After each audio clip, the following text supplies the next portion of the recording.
Uma produção O Jeitinho Brasileiro. Muitas vezes, a oportunidade está diante do nosso nariz e cabe a nós aproveitá-la. Hoje você vai conhecer um pouco sobre empreendedorismo. Santos Dumont. Esta é a fazenda de café Arindeúva, onde em 1878 o engenheiro de estrada de ferro Henrique Dumont e sua esposa Francisca Santos Dumont foram morar com seus 8 filhos. O mais ilustre deles foi Alberto Santos Dumont.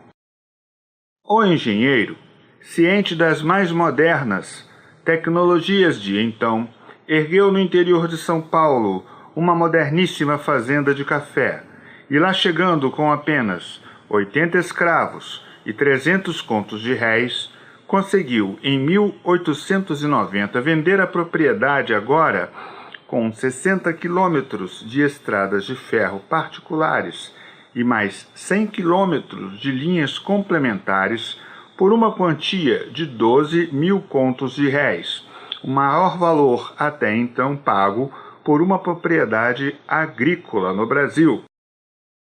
Eram mais de 5 milhões de pés de café.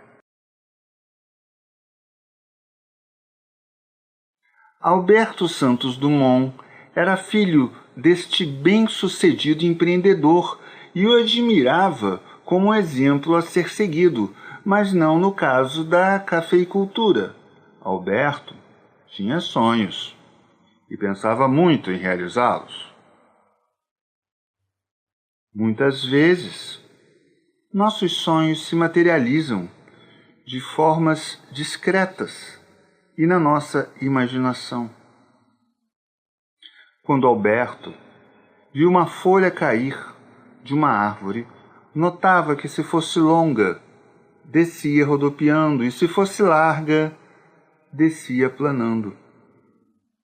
Uma fagulha, observava Alberto, sempre sobe para o alto, para cima. Um objeto qualquer, cremado, mas ainda com a forma original, é facilmente arremessado pelo vento. Onde se localizava a magia que permitia o voo dos pássaros? Aí moravam os empreendimentos de Alberto.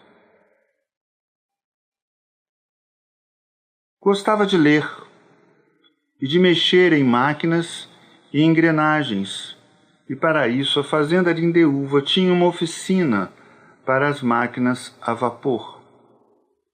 Todo dia, Alberto, que era franzino e de pequena estatura, passava pela oficina, levando consigo engrenagens diversas, e sentava à sombra de uma árvore para ler Júlio Verne.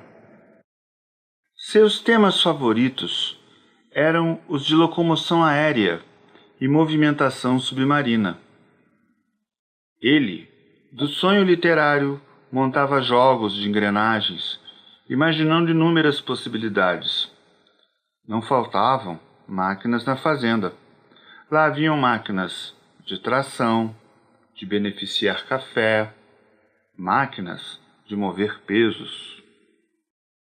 A máquina é ficção feita realidade atuante, consubstanciando uma teoria em sonho. Alberto cresceu, inspirado na conduta do pai empreendedor. Estudou em vários estados: São Paulo, Rio de Janeiro, Minas Gerais, sempre em busca de maiores conhecimentos. Todavia, isso não bastava ao inquieto Alberto, que desejava voar mais alto.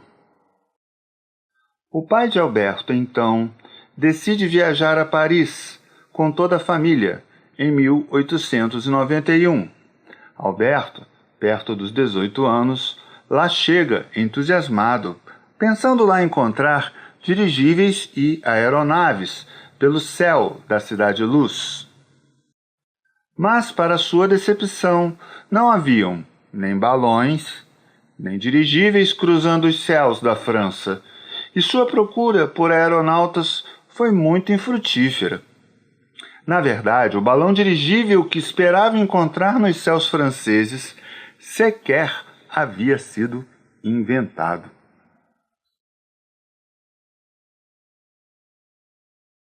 Desiludido então com os balões, ele compra um automóvel Peugeot de 3 cavalos de força e procura aprender tudo que pode sobre motores de automóveis. Nos últimos dias desta viagem, em uma exposição, ele vê pela primeira vez um motor a petróleo ou a gasolina. O motor é menor e bem mais leve, e Dumont imagina aquele motorzinho movendo um balão dirigível. Emancipação. Henrique entende que precisa dar asas a Alberto e decide emancipá-lo ainda aos 18 anos mal formados. E Alberto viaja pela segunda vez a Paris em busca do seu sonho de voar. Pela segunda vez em Paris, as portas se fechavam para Alberto na segunda tentativa de tentar conhecer o que existia de então em aeronáutica. E a dificuldade extrema de se penetrar no seleto grupo dos aeronautas franceses fez com que o jovem se dedicasse por um momento ao automobilismo. Ele então organizou e foi bem-sucedido com a primeira competição de triciclos motorizados do mundo. Mas isso não era, de fato, seu ideal, apesar de dar lucro e até fama. Pela terceira vez em Paris. Em 1897, Santos Dumont volta pela terceira vez a Paris, em função de um livro sobre balões de Lachambre e Machuron, e decide procurá-los na Cidade Luz. O aeronauta e construtor de balões Machuron combinou com Alberto um passeio em seu balão. Seria a primeira vez dele ainda como passageiro. Ele consultou seu professor, o Sr. Garcia, que lhe disse isso: quem não tenta o que deseja, nunca saberá se o seu desejo é realizável ou não. Assim, ele iniciou, com o auxílio do construtor Machuron, suas aventuras pelos ares. Depois do primeiro voo como passageiro, Alberto construiu 5 balões dirigíveis entre 1898 e 1901 e os batizava por números. O número 1 dobrou no espaço após 2 ou 3 experiências de voo comandado. O número 2 foi de encontro às árvores no jardim de aclimação em Paris. O número 3 funcionava perfeitamente, até que um dia perdeu o leme, que o fez descer em péssimas condições nos jardins de Ivry. O número 4, que voou, mas terminou sendo modificado e se tornou o número 5. O número 5, com este dirigível, Santos Dumont contorna em caráter não oficial a Torre Eiffel, porém foi destruído em um acidente, ao bater na quina da platibanda de um prédio nos jardins do Trocadeiro em Paris. Mas Alberto não desistiu, e apesar das dificuldades, ele prosseguia numa rotina frenética de oficina, forja, costureiras, professores, vida social intensa, gastos de dinheiro consideráveis e um fabuloso esbanjamento de inteligência. A ânsia de empreender de Santos Dumont consumia seu tempo e dinheiro e consumiria a sua vida, se preciso fosse. 19 de outubro de 1901. O número 6. Nesse dia, com tempo desfavorável e pilotando o dirigível número 6, Alberto conseguiu contornar de forma controlada, pela primeira vez na história, a Torre Eiffel. Era então o primeiro dirigível a obedecer de forma perfeita o comando de seu piloto. Uma Paris em festa o aplaudiu.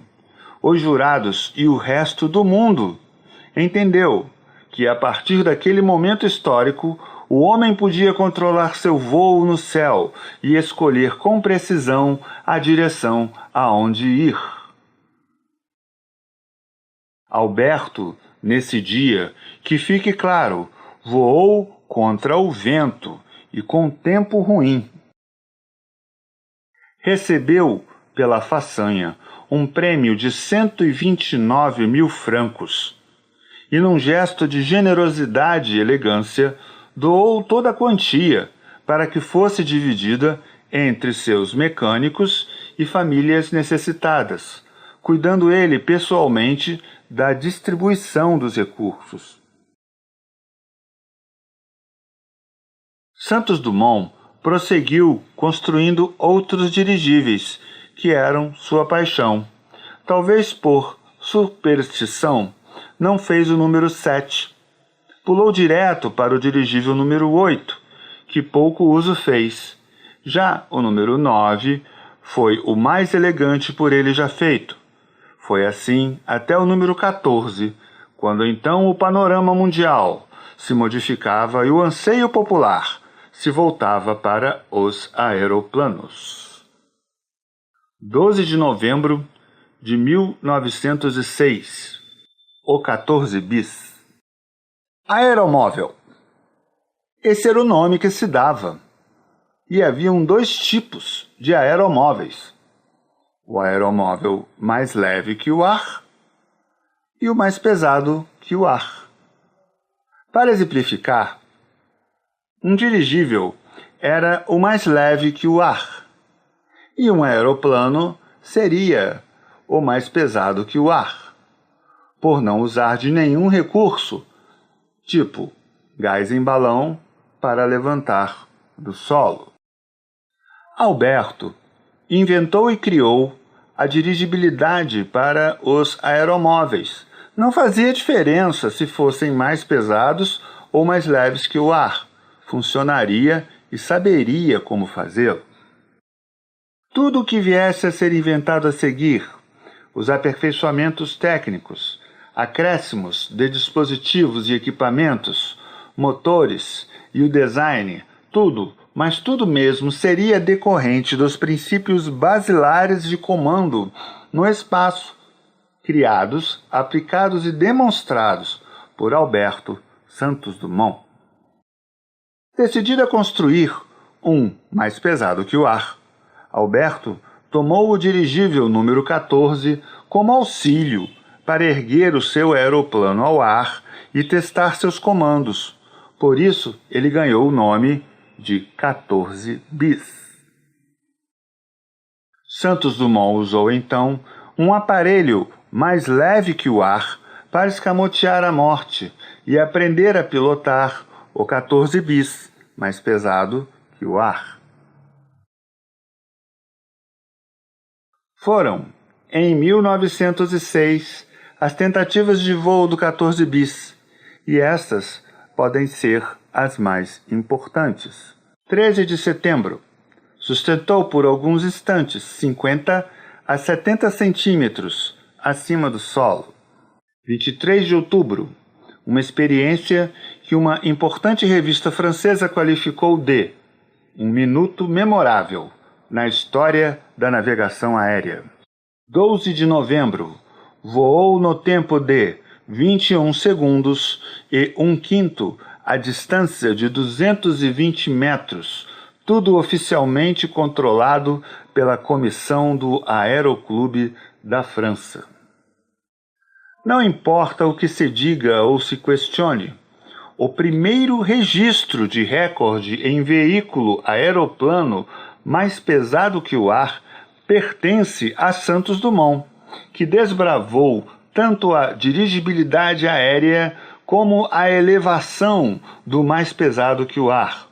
Muita coisa foi inventada e criada depois do voo de Bagatelle, em 1906. Muitos avanços e aperfeiçoamentos apresentados, mas todos eles derivam do invento original de Alberto Santos Dumont. Em 1909, Santos Dumont decidiu encerrar suas atividades como aeronauta. Recebeu muitas homenagens em vida e ficou eternizado como pai da aviação.